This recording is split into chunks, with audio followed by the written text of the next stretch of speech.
Good morning লাভলিজ। এখানে আমি ঘুম থেকে উঠে কী যে ভাবছিলাম আমি নিজেও জানি না, মাথায় কী চলে আমি নিজেও জানি না। তারপর ঝটপট করে ব্রেকফাস্ট করে নিচ্ছিলাম। ব্রেকফাস্টে আজকে আমি এগ স্যান্ডউইচ খেয়েছি। এখানে আমি একটু পড়তে বসে গেছি, কারণ কলেজে একটু কাজকর্ম ছিল। কলেজ কখন এক্সাম ডেকে নেয় জানার কথা থাকে না, তাই জন্য একটু প্রিপারেশন আগে থেকে নিতে হয়। এক্সামের প্রিপারেশন প্লাস প্লেসমেন্টেরও প্রিপারেশন, দুটো একসঙ্গে। এগুলো করার পর আমি স্নান করে নিই ঝটপট করে। স্নান করার পর একটু স্কিন কেয়ার করে নিই। আজকে ওয়েদারটাও খুব ভালো ছিল, তাই জন্য আমি তাড়াতাড়ি স্নান করে নিয়েছিলাম। নাহলে প্রতিদিন আমি 2টো বেজে যাই স্নান করতে করতে। স্নান টান করে তারপরে আজকে একটু বাইরে যাওয়ারও কথা আছে, তাই জন্য আর সব কাজগুলো তাড়াতাড়ি করে নিচ্ছিলাম। স্নান টান করে তারপরে স্কিন কেয়ার করে কত অকশম্য করি।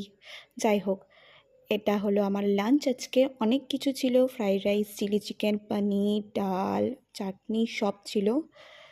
অ্যান্ড বেশি খাওয়া হয়ে গেছিলো বলে একটু জোয়ান খেয়ে নিতে হয়, কারণ আজকে মিক্সড ফ্রাইড রাইস হয়েছিলো। আমি ফ্রাইড রাইসটা এত খিদে পেয়ে গেছিলো যে একটু বেশি খাওয়া হয়ে গেছিলো।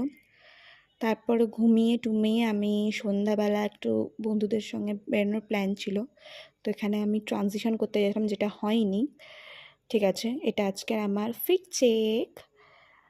সো সিম্পল ফিট চেক, কারণ গরমের মধ্যে বেশি কিছু আইঝাই করার আমার কথা ছিল না। তো দেন তারপর আমার বন্ধুর সঙ্গে দেখা হয়ে গেছিলো। আজকে মেলায় গিয়েছিলাম, আমাদের এখানটায় মেলা লেগেছে, সেখানেই গিয়েছিলাম। আর এখানেও অ্যাজ ইউজুয়াল বক বক বক বক বক বক বক বক করে যাচ্ছিলো। আমাদের এখানে মেলা টেলা হচ্ছে, বাট আজকে ভিড় ছিল না, কারণ কালকে আই গেস মেলা শেষ হয়ে যাবে। আজকে সানডে, তাও ভিড় ছিল না অত। তারপর এখান থেকে আমি চুড়ি কিনেছিলাম, কাচের চুড়ি। আমি মেনলি এটা কেনার জন্যই গিয়েছিলাম মেলা, তো আমি কিনেছিলাম। এখানে আমরা যেগুলো যেগুলো শপিং করছি সেগুলোই দেখানোর চেষ্টা করছিলাম, কিন্তু এখানে বলা হচ্ছে যে প্লাস্টিকের ভেতর কী আছে বোঝা যাবে না, তো আমি মেলা থেকে চুড়ি টুড়ি এগুলোই কিনেছি। তারপর এখানে অন্ধকারে হঠাৎ করে লোডশেডিং হয়ে অন্ধকার হয়ে গেছিলো, তারপরে আমি রেকর্ড করছিলাম।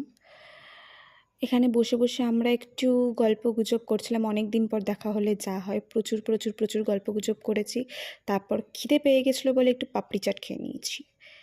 বাড়ি এসে দেন মেকআপ তুললাম, কারণ একটু মেকআপ করতে ভালো লাগে যেহেতু আমি বলেছিলাম। তো তারপরে বসে বসে একটু দাদাগিরি দেখছিলাম, কারণ এটা আমার ছোটো থেকে খুব ভালো লাগে, তো ভালোই লাগছিলো দেখলে। ডিনারেও আজকে তাই ছিল, ফ্রাইড রাইস আর chilli chicken, mixed fried rice আর চিলি চিকেন। তারপর একটু ভাবলাম যে অনেক দিন ধরে স্কিন কেয়ার করা হয়নি, একটু স্কিন কেয়ার করে নিই।